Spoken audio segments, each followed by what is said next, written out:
Peggy 16. So, here we have our protagonist Jim, who has been sent on a mission to climb a particular mountain in order to repair a communications station that is not working. In order to reach the top of that mountain, he's going to have to go through an acrid nest, and that will allow us to showcase one of our new acrid types. Now you can see it here bursting through the spawner. This is a fire wasp, which is one of our flying acrid types. And that means that it will not only buzz around you and try to attack you at close range, it also has a long-range attack. Jim is going into cover here in order to protect against some of those long-range attacks and defeat the fire wasps here. Now he's throwing a grenade at the spawner, and we'll follow that up with some gunfire here in order to take it out, and that will allow him to move into the next area. Now we have Jim entering the main portion of the fire wasp nest, and he's going to have to continue taking out the fire wasps. One of them has grabbed him here. This is another example of what we call the struggle mode, which is present with all of these smaller acrid types. And what we really wanted to do here was present something that was not a typical QTE. You will have to bash buttons a little bit, but afterwards, as you can see here, you're actually going to have to aim that reticle, and when it turns red, Jim will attack, and that will help you finish off the enemy. Now we've jumped a section here to the top of the mountain, and Jim is going to get to the bottom of why this satellite dish has stopped functioning. And we can see here in the distance that there's a mysterious figure that appeared to have been fiddling with the station. What the hell? And that is quite a mystery here for Jim. Now he's going to go here and repair, and while he does that, he's going to radio his boss and try to figure out what exactly was going on here. Kronus Actual, this is Peyton. Listen, I don't know how else to say this, but I think we might have a saboteur on the base. Saboteur? Jim, no offense. You're not supposed to go stir-crazy until you've been here at least a year. I'm serious, boss. Somebody was out here. All right, Jim, I believe you. First things first, head into the relay station, raise the satellite dish, and call up the tram. So as we can see, there's something not quite right about the situation, but Jim's got to focus on his mission. He's now pulled the lever that is going to put this communication station back into operation, and we get a nice, cool reveal here of the main portion of the satellite dish.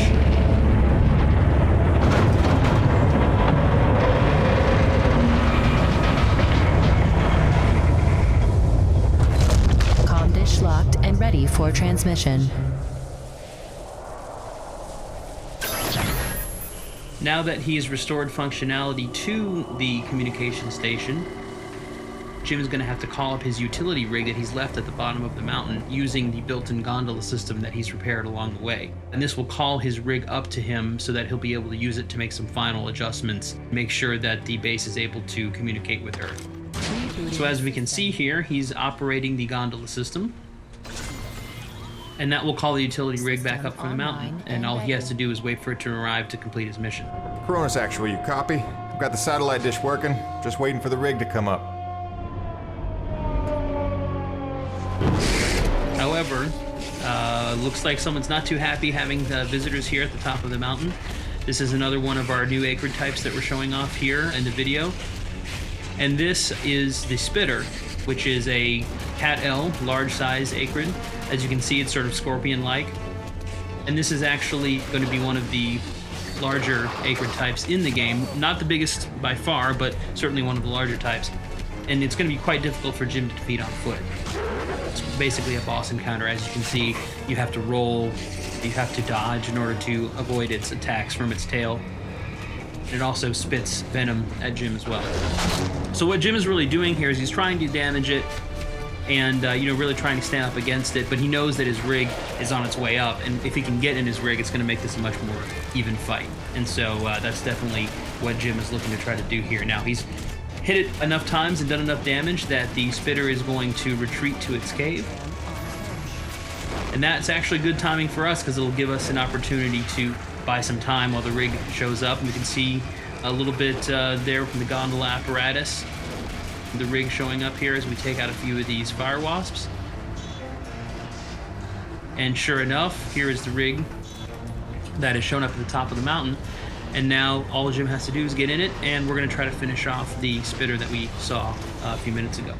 Once again, when we jump into the rig in Lost Planet 3, we're back in first person. It's very important for us to sell the perspective and the scale of the rig. It is the largest vehicle we've ever had in the series. And here, Jim is going to use one of the upgrades that you get over the course of the game, which is called the winch. You start with the claw arm on the left side of the rig, and the winch allows you to basically shoot that out, and it will kill smaller enemies with a single hit, as we can see with the fire wasps. And then you can also use it to latch on to larger enemies and draw them in. Now, we can see that the spitter has shown back up. Looks like it's rested a little bit and wants to get back in the fight. So now we're going to give it something its own size to take on. We can bash using the drill arm, which will help, and then grab on with the winch, as we mentioned earlier, and then we can pull in using the winch, and that will allow us to grab the tail, lift it up, and attack with the drill. Now, important thing to note here, it's hard to tell a little bit from the video, but when you're actually playing the game, all of these things are their own unique controls. So when you grab onto the tail, you've got to use the trigger to grab, you've got to use the stick to lift the tail up, you have to use the right trigger to drill, and you have to aim the drill. So it's not a situation where the game's doing everything for you. We really want you to feel as though you're personally in control of this large rig.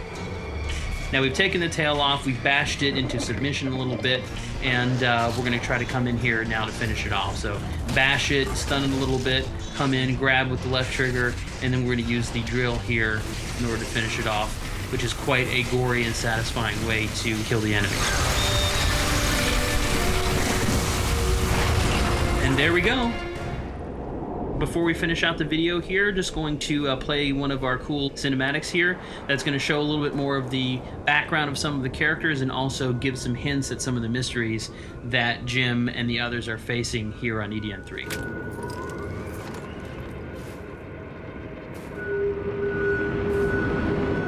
Dr. Roman? Drop your weapon. Whoa, whoa. Easy now, Doc. Who are you? Where'd you come from? I'm Jim Payton. Just here to check Where up... from? Kronus! What the hell, lady? Where else would I be from? Braddock sent me. I know you. Right. They came down with that creepy fella you don't like, with the big head. Just hitching a ride, I swear. Barely know the guy. You may be done aiming things at me now?